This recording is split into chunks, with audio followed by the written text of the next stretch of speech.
Here's the car, Maruti Suzuki Grand Vitara. यहाँ से ठुकी है ये.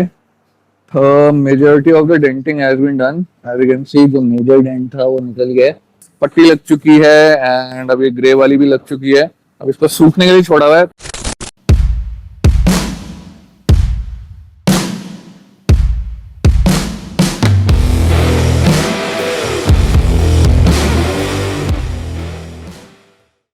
Hey people, welcome back to the channel. Welcome back to another video. So guys, today we have a Maruti Suzuki Grand Vitara, as you can see behind me. तो पता नहीं आपको यहाँ से दिख रहा है फेंडर के यहाँ से ये रुकी हुई आई है. तो मैं सोचा कि बहुत टाइम से कुछ एक्सीडेंटल बना नहीं है, तो इसकी एक छोटी सी वीडियो बना लेते हैं. देखते हैं छोटी बनती है लंबी बनती है. तो पहले आपको गाड़ी दिखाता हूँ और फिर उसके बाद जो इसकी अब खोला खाली शुरू होगी उसका टाइम लैप्स शुरू करेंगे. So people, here's the car, Maruti Suzuki Grand Vitara, and यहाँ से ठुकी है ये. डैमेज आप देख ही रहे हो. ठीक है, यहाँ से बम्पर वगैरह सब ये बाहर आ गए. ठीक है, जो बाकी ये है ये उस्ताद जी ने अभी खोले हैं क्योंकि फेंडर उतार के इसको रिपेयर करना है. अभी तक ये सब खुला है. ये बेसिकली नीचे बम्पर की ट्रे वगैरह है. अब ये क्लाइडिंग वगैरह खोलेंगे, ये भी सारी बाहर आई हुई है. यहाँ से बम्पर पूरा डैमेज है. ये फॉग लैम्प के यहाँ से भी ये निकल गया. रुको मैं फ्लैश जलाता हूँ. ये देखो. ठीक है, तो अभी मैं कैमरा लगाता हूँ तो इसको जो खोलेंगे उसका टाइम लैप्स शुरू करते हैं.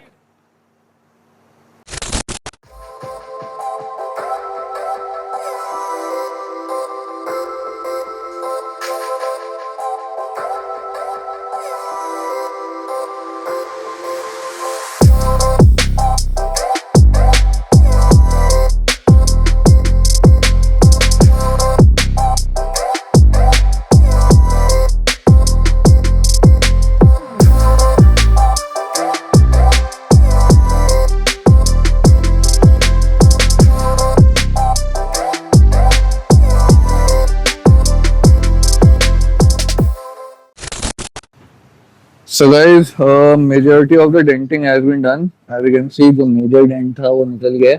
बाकी वो छोटे छोटे हैं उसको साथ जी फाइन फिनिश देके उसका इसको एक बार रख के देखेंगे एंड फिर जब रखेंगे ग्राइंडर लगाएंगे तब हम इसका टाइम लैप्स है वो कंटिन्यू करेंगे.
Okay guys, so this is the next day. As you just saw in the time lapse कि इसमें सारा फेंडर का डेंटिंग वगैरह का काम हो गया था. उसके बाद एज यू कैन सी इस पे पट्टी लग चुकी है एंड अब ये ग्रे वाली भी लग चुकी है. अब इसको सूखने के लिए छोड़ा हुआ है. थोड़ी देर बाद इसकी सैंडिंग करेंगे, फिर इस पे फाइनल इसकी सैंडिंग करके प्राइमर डाल के फिर दोबारा सैंडिंग करके फिर पेंट करेंगे. तो जब वो काम शुरू होगा, if it will be something to show, कुछ ऐसा दिखाने लगा होगा तो उसका टाइम लैप्स में शुरू कर दूंगा. वरना जब सीधा प्राइमर या पेंट डलेगा सीधा उसके टाइम लैप्स हम स्किप करेंगे.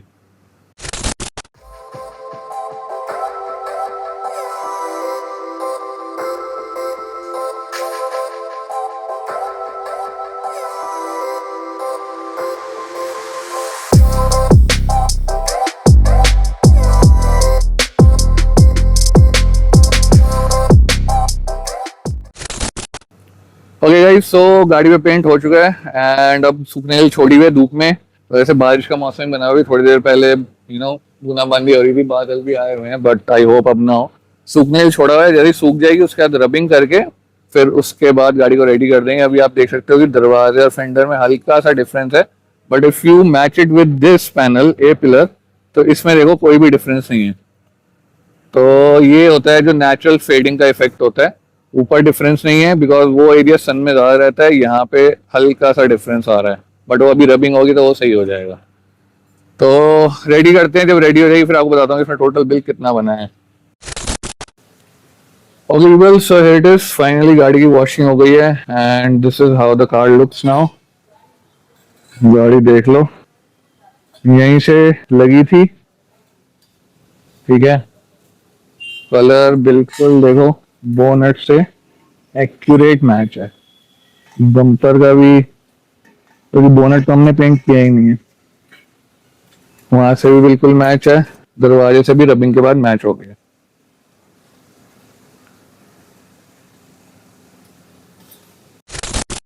Okay guys, finally as you saw गाड़ी हो चुकी है एंड जाने को रेडी है। बात कर लेते हैं इसका total bill. So guys, total bill बनाया है दैट इज जस्ट 5800 रुपीज जो हमने इसमें किया। इसका हमने लेफ्ट फेंडर, हमने उसकी हालत देखी थी, उसको रिपेयर करके पेंट किया है, और फ्रंट बम्पर जो है वो लेफ्ट साइड से पार्शियली जो है वो भी रिपेयर करके पेंट किया है। तो गाड़ियां जो ऐसी होती हैं जिसमें आगे जो पेंटेड एरिया होता है बम्पर का, आपने देखा पता नहीं आपने ध्यान दिया है नहीं, पीछे जाके देख लो, जो बम्पर का पेंटेड एरिया है बीच में एक जगह पे नंबर प्लेट से पूरा ढका हुआ है, तो ऐसा लगता है कि राइट साइड और लेफ्ट साइड पे पेंटेड एरिया, बीच में पूरा ऑलमोस्ट ब्लैक ही है। तो ऐसे जो पैनल्स होते हैं वो पार्शियली पेंट करने इजी होते हैं, उन्हें किया जा सकता है। जो पूरे पेंटेड स्ट्रिप जा रही होती है, जैसे मेरी गाड़ी है देखो, पूरा रेड जा रहा है, नीचे भी, बीच में भी, ऊपर भी, ऐसे जो पार्ट्स होते हैं इन्हें पार्शियली पेंट करना बिल्कुल भी इजी नहीं होता। करने को कर सकते हो, लेकिन वो हल्का सा आपको डिफरेंस हो सकता है दिखे। तो जिन गाड़ियों में बीच में कुछ आ जाता है या दो हिस्सों में होते हैं, उन्हें पार्शियली पेंट किया जा सकता है। एंड वीडियो एंड करने से पहले हो सकता है आपके मन में सवाल आ रहा हो कि गाड़ी नहीं है क्या, इसकी इंश्योरेंस नहीं थी, या इंश्योरेंस क्लेम लिया गया या क्यों नहीं लिया गया। तो ये गाड़ी इंश्योर्ड है, इनफैक्ट जीरो डेप है। क्लेम इसलिए नहीं लिया गया क्योंकि हो सकता है कि उनका जो एनसीबी है, क्योंकि जीरो डेप है और अभी तक कोई क्लेम नहीं है, तो उनका नो क्लेम बोनस ही 5-6 हजार से ज्यादा चल रहा हो। तो अगर वो इंश्योरेंस क्लेम लेते, उनका एमसीबी जाता, उनका जो डिस्काउंट चल रहा है वो खत्म हो जाता, और हो सकता है वो अमाउंट इस अमाउंट से भी ज्यादा हो। और सेकंड रीजन ये होता है कि लोग नहीं चाहते कि उनकी सर्विस हिस्ट्री पे या गाड़ी की हिस्ट्री पे ये रिकॉर्ड चढ़े कि गाड़ी का इंश्योरेंस क्लेम लिया गया था या गाड़ी कभी ठुकी थी। तो ये दो मेन रीजन होते हैं। प्लस इंश्योरेंस में टाइम भी बहुत ज्यादा लगता है। जो गाड़ी हमने 2 से 3 दिन में करके दे दी, उसमें पहले सर्वे होगा, सर्वेयर पास करेगा, फिर गाड़ी रिपेयर होगी, फिर क्लेम पास होगा, फिर सर्वे दोबारा होगा कि गाड़ी हो गई है, फिर ओके होगी, उसमें टाइम बहुत ज्यादा लगता है। प्लस हैसल, तो उसमें हैसल ज्यादा होती है। पैसे भी आपको मिलते हैं, 1500 रुपये फाइल चार्ज भी लगेगा, प्लस आपका एनसीबी भी जाएगा और आपकी गाड़ी की रिकॉर्ड में भी आ जाएगा कि गाड़ी जो है वो ठुकी थी। So that is one of the reason कि लोग क्लेम नहीं लेते हैं। So yeah, that's it for this video, guys. I'll catch you in the next one. Till then, take care. Peace out. Come on, get that money.